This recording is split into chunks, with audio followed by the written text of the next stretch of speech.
কেকটা যে অর্ডার করেছিল সে ছিল আমার রিপিটেড ক্লায়েন্ট, মানে সে আগেও 2-3 বার আমার থেকে কেক নিয়েছে। আর ওর আমার কেক এতটাই ভালো লাগে যে ও শুধু কোনো অকেশান পারপাস ছাড়াও আমার থেকে কেক নেয়, তাহলে বুঝতেই পারছো যে কতটা ভালো লাগে।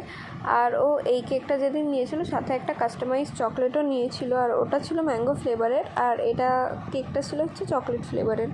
তো আমাকে একটা রেফারেন্স পিকচার পাঠিয়ে দিয়েছিল, তো আমি সেইটা অনুযায়ী কেকটা করেছিলাম। আর ওর তো ভীষণ ভীষণ পছন্দ হয়েছে, আর রিভিউটা আমি লাস্টে তোমাদের সাথে শেয়ার করে দিয়েছি। আর ও এই কেকটা নেওয়ার পরেও আমার থেকে আরও 2বার কেক নিয়েছে, যেগুলোর ভিডিও আমি খুব তাড়াতাড়ি তোমাদের সাথে শেয়ার করব। তো এই সিম্পল কেকের ডেকোরেশনটা তোমাদের কেমন লাগলো আমাকে অবশ্যই কমেন্টে জানিও। আর তোমরাও যারা যারা কেক অর্ডার করতে চাইছো বা অর্ডার করবে বলে ভাবছো, তারা আমাকে ইনবক্স করতে পারো, আমি সব ডিটেলস তোমাদের ইনবক্সে দিয়ে দেবো। তো এই সিম্পল কেকের ডেকোরেশনটা তোমাদের কেমন লাগলো আমাকে অবশ্যই কমেন্টে জানিও। Thank you.